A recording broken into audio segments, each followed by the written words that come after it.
A gente fala também do balanço do Banco do Brasil, porque o banco teve uma queda de 60% no lucro líquido e o que pesou é a inadimplência, de novo, dos produtores rurais. Vamos entender um pouco mais sobre esse cenário, porque esse setor continua nesse cenário principalmente e o que está por trás aí do aumento da inadimplência. Fala agora com Vicente Zotti, sócio-diretor da Paine Agronegócio e proprietário da AgroZ Consultoria.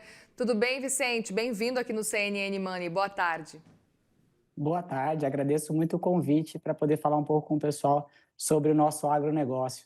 Gostaria muito de entender na sua percepção o que aconteceu nesse caso. A gente está falando de inadimplência dos produtores rurais. A gente sabe que estamos num cenário desafiador, especificamente aí nesse ano de 2025, com taxas de juros altas, economia desacelerando, mas ao mesmo tempo a gente tinha uma expectativa muito grande para o agronegócio, inclusive com previsão aí de safras recordes para esse ano de 2025. O que aconteceu para especificamente então esse resultado do Banco do Brasil do segundo trimestre ter sentido esse impacto?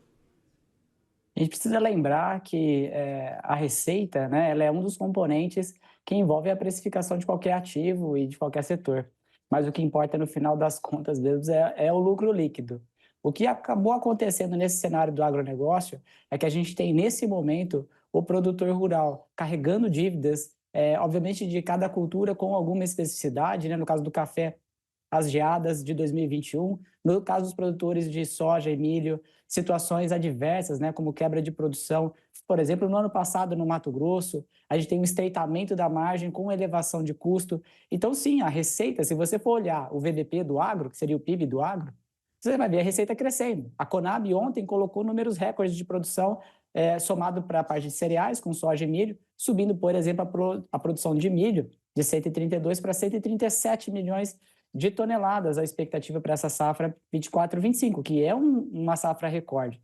Porém, a questão da lucratividade caiu demais. Como o produtor ele estava muito alavancado e você teve uma elevação da taxa Selic, o nosso plano safra ele teve menos subvenção, que é o quanto de juros é realmente custeado pela federação, e aí você teve uma situação de redução do nível de concessão de crédito.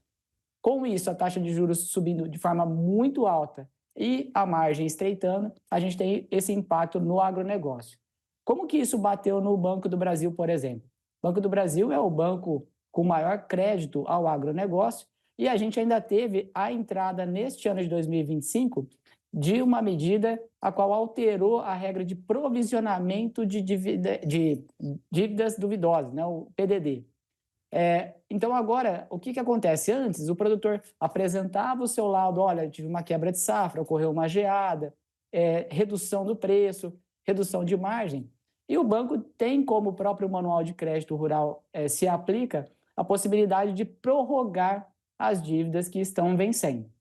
Neste sentido, anterior a essa medida, o banco provisionava apenas aquela parcela que estava sendo rolada. E agora não, agora ele precisa provisionar no PDD toda a dívida. Então você imagina que o produtor tinha um crédito de 10 milhões de reais, neste ano ele tinha uma parcela de 100 mil para pagar, e aí ele enfrentou essa dificuldade. O que ele vai chegar no banco e vai pedir? A prorrogação. Pelo Manual de Crédito Rural, o banco é obrigado a fazer essa prorrogação. Só que agora ele não provisiona apenas os 100 mil da parcela, ele tem que provisionar o crédito inteiro. Então, isso está impactando o agronegócio, isso no cenário do Banco do Brasil já tinha impactado no PDD do primeiro trimestre, agora no segundo trimestre, como o atraso para provisionar o capital total é de 90 dias, impactou novamente, e nós aqui na Paine temos uma clareza muito grande de que, devido a esse plano safra insuficiente, as taxas de juros ainda elevadas, muito provavelmente o terceiro TRI também será impactado. Então, o PDD do Banco do Brasil ainda não foi, na nossa visão, completamente alocado a este novo cenário. Claro que se mudar a medida e não precisar mais provisionar o capital total, muda o que eu falei. Mas se mantiver dessa forma, o terceiro TRI também haverá um aumento do PDD do Banco do Brasil.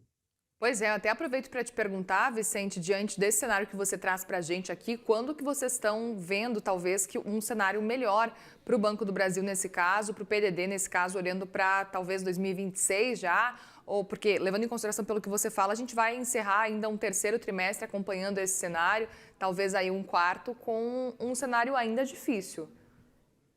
A gente precisa fazer duas separações, né? Aquilo que é preço da bolsa, né? Preço do ativo negociado em bolsa e aquilo que é o fundamento. Então, o que a gente está comentando aqui é basicamente são pontos fundamentais, pontos de fundamentos. Então, por hora, a gente ainda acredita que se o preço da soja não vier a subir, e o que poderia fazer o preço da soja subir fortemente? Poderia ser um movimento, por exemplo, de desvalorização do nosso real, né? Faria com que as commodities precificadas em dólar traria ali um movimento de alta. Isso poderia nos ajudar para 2026, mas no curto prazo não soluciona porque nós não temos agora uma safra de soja para ser colhida e comercializada. No cenário do milho, é a mesma coisa. Então, por hora, se mantiver esse real na casa dos 5,40, 5,60, nós ainda teríamos um 2026 muito desafiador. Por quê? O produtor ele precisa ter uma margem suficiente para ele pagar os juros, o principal, e ter algum nível de lucratividade, certo? Porque se ele tiver todo, imagina de um lucro bruto, né? Vamos pensar no EBIT, né? O lucro antes dos impostos e juros. A gente vai ter um cenário onde o produtor às vezes vai ficar todo ano correndo risco, vai produzir, se a margem dele de repente for de 10% e os juros das operações dele, o juros médio for de 14%, por exemplo, ele não consegue pagar os juros mais a amortização e rolar a dívida. Ele vai ter que aumentar o endividamento dele em um cenário que hoje a curva de juros projetada ainda nos mostra algo próximo a 13,5%. Se a gente colocar 13,5 mais o spread bancário, ainda é insustentável o cenário do produtor. O que os bancos estão tentando fazer para ajustar um pouquinho essa questão de risco? Tentando alienar imóveis para dar uma garantia melhor para o banco. Porém, a maior parte dos produtores que estão nesse nível de endividamento e risco são produtores que têm as terras arrendadas, eles alugam as terras, né, para poder fazer o plantio e o cultivo. Então, nesse sentido, ele não tem mais terra para alienar, porque ele não é o dono da terra. Então, realmente, eu ainda acredito que... Você me perguntou, pô, quando que esse cenário pode ter uma modificação, né?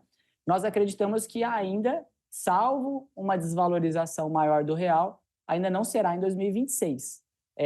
Quero estar muito errado, quero, de repente, ver a demanda da China, por exemplo, por milho, se apresentar novamente no Brasil fortemente.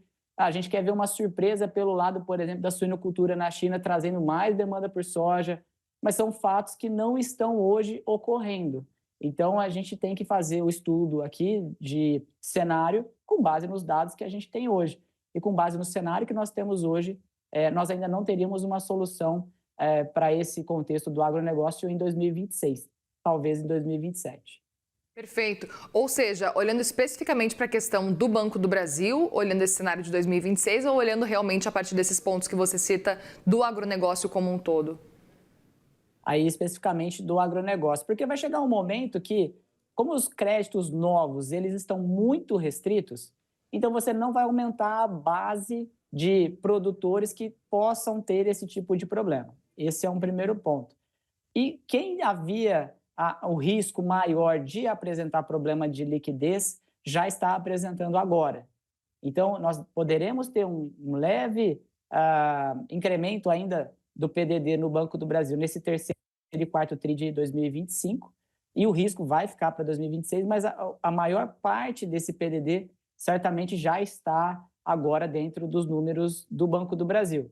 Então, o que eu quero pontuar é o seguinte, que se 2026 não melhorar, a gente pode ter ainda uma sequência de prejuízos ainda a ser considerados, porém, num ritmo muito menor do que a gente viu nesses resultados do primeiro TRI e segundo TRI de 2025. Né, Vicente, porque a gente viu, inclusive, uma percepção de que, como um todo, o Banco do Brasil, não só os investidores, não só o mercado que se surpreendeu com o resultado de inadimplência tão alto, mas o próprio Banco do Brasil acabou se surpreendendo. A gente viu, inclusive, a fala da presidente do Banco do Brasil, agora na abertura do nosso jornal, falando justamente isso, que nem no cenário mais pessimista eles esperavam uma inadimplência desse tamanho, nesse nível. O que faltou, nesse caso, por parte do próprio banco para tentar acompanhar e já prever esse cenário de inadimplência? A gente está diante de um cenário de, num num segundo trimestre, o Banco do Brasil se surpreendeu com uma inadimplência desse tamanho diante desse cenário do próprio agro.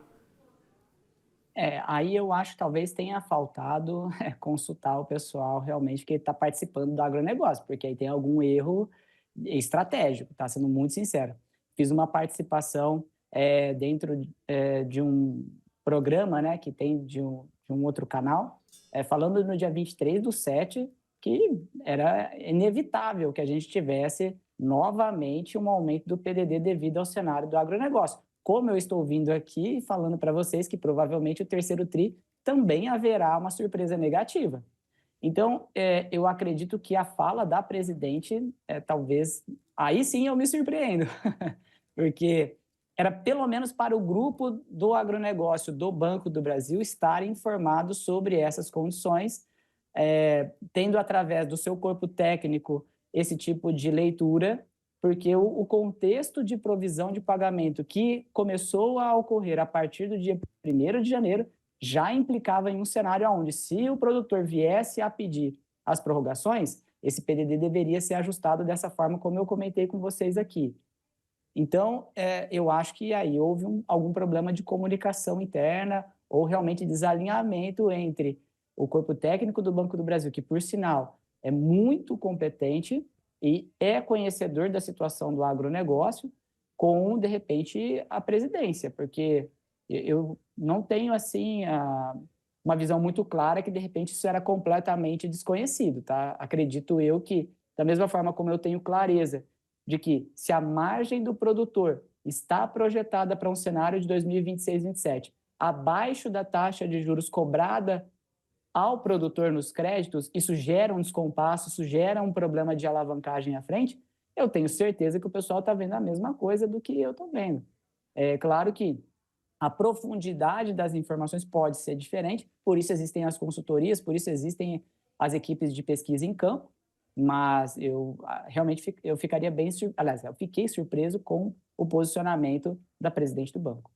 Perfeito. Queria também entender, diante desse cenário, pelo que você está acompanhando, qual a percepção que fica para os próprios investidores do BB diante dessa perspectiva, levando em consideração a importância do agro também. Eu acho interessante a gente notar, por exemplo, a precificação do ativo hoje. Eu acho que para os investidores fica aquela impressão de que, de repente, o pior já passou.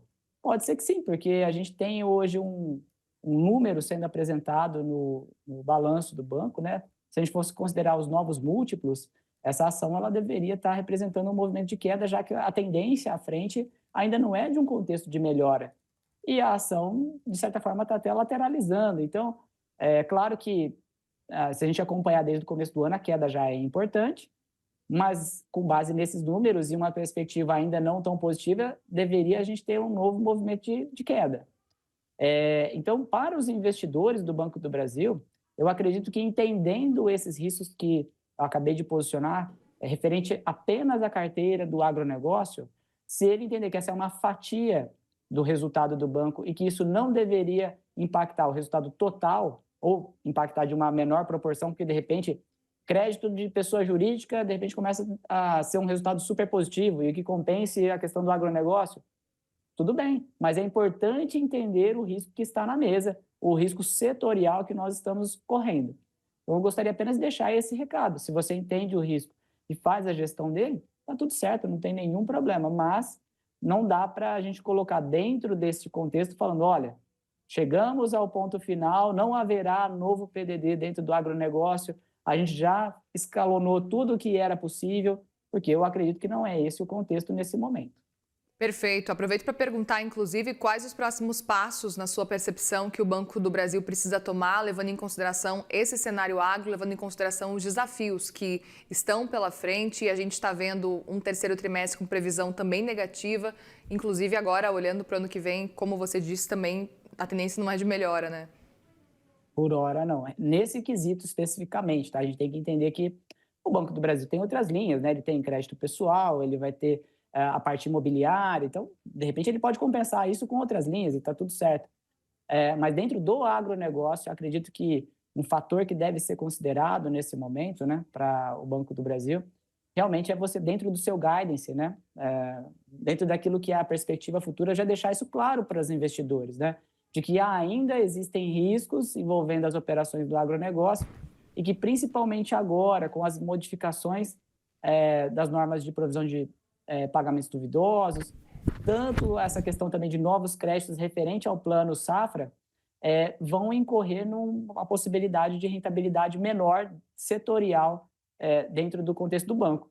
Se a gente entender que o banco ele ganha dinheiro emprestando, se eu tenho menos concessão de crédito do Banco do Brasil ao agronegócio, eu tenho menos risco de inadimplência, mas eu também tenho menos resultado financeiro.